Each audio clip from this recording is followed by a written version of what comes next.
अब चलते हैं 7.3 का दूसरा सवाल में कह रहा है क्या निम्नलिखित में से प्रत्येक में k का मान ज्ञात कीजिए ताकि तीनों बिंदु संरेखी हो। k का मान कहता है 3 बिंदु रहने पर संरेखी के लिए त्रिभुज मान लेंगे, त्रिभुज का क्षेत्रफल को 0 कर देंगे, सूत्र में 0 कर देंगे जिसमें मान निकल जाएगा। तो हम लोग देखते हैं, वीडियो में आप बने रहिए, आगे समझने में कोई परेशानी नहीं होगा। वीडियो में आगे बने रहिए। देखिए आप लोग ए बी सी त्रिभुज बना दिए। इस त्रिभुज का नियामक लिख देते हैं 2,7, -2 पहला नियामक यानी कोऑर्डिनेट। दूसरा में 5,1 यानी 5,1 और 3,k क्या है 3,k।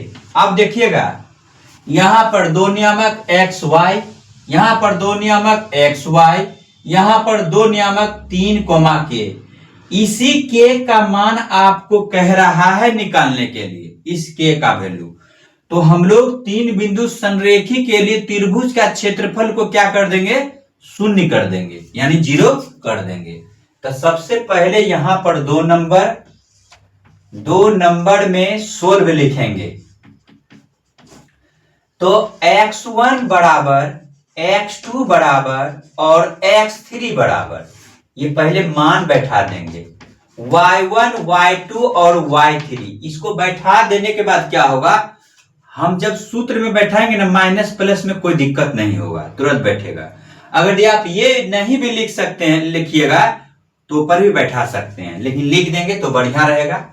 तो 7, 5 इसके बाद 3, y1, y2, y3 का वैल्यू वहां से देख लेते हैं -2, 1 और k, इसी के का मान निकाल रहे हैं।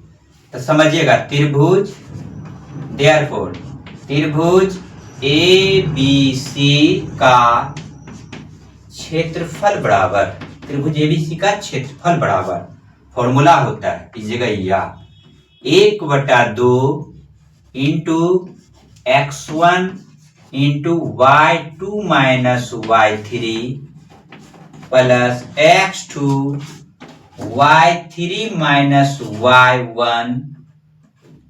y1 प्लस x3 और y1 माइनस y2, यही बराबर क्या कर देंगे 0 कर देंगे। बराबर क्या कर देंगे 0, वही 0 करेंगे इस जगह या। जब 0 करेंगे यहां पे इंप्लीफाई का चिन्ह चलेगा, ये नहीं दीजिएगा तो ये गलती बना जाएगा, गलती बन गया, समझिएगा आंसर पूरेगा लेकिन गलती आपका प्रोसेस में हो गया। अब देखिए इंप्लीफाई का चिन्ह आपका जरूर है क्योंकि हम मान निकालने जा रहे हैं।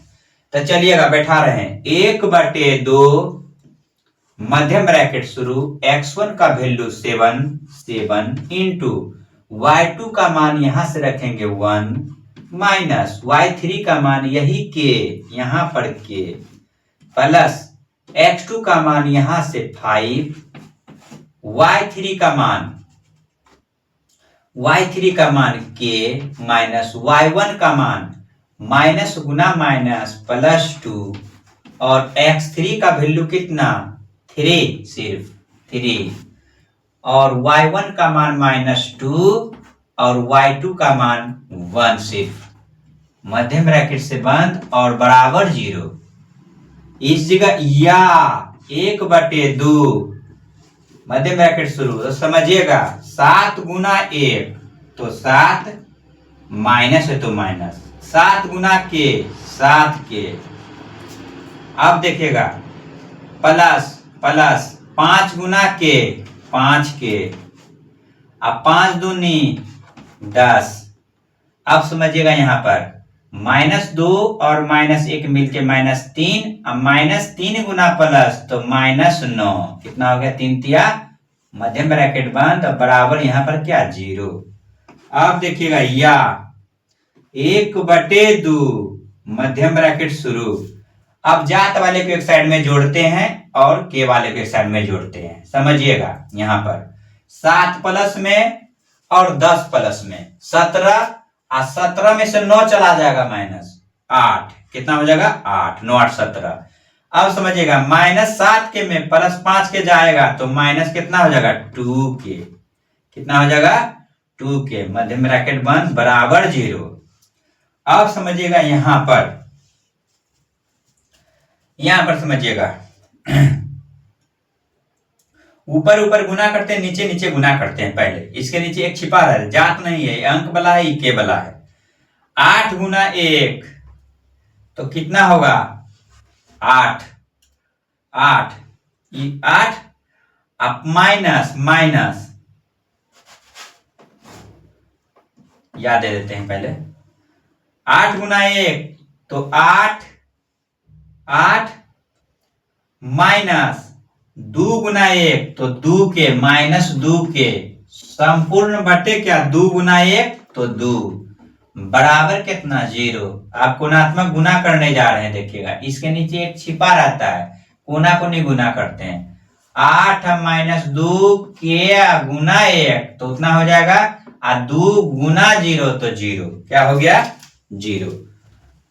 तो अब चलते हैं यहां पर, देखिएगा इधर लिख रहे हैं, इधर अब देखिएगा अंक को इधर ले जाते हैं, -2 के या इस जगह -2 के बराबर, ये 8 को उधर लेकर के जा रहे हैं तो माइनस लेकर के जाएगा, माइनस माइनस क्या हो गया प्लस, इसलिए के बराबर हो जाएगा 8, आई गुना के रूप में इधर आएगा तो भाग लग जाएगा, दोनों आपस में कट जाएगा 4 बार में, तो के का मान कितना हो गया, के का मान 4 हो गया, यानी के यहां पर वैल्यू होगा 4। इसको अब उतारिए यहां पर।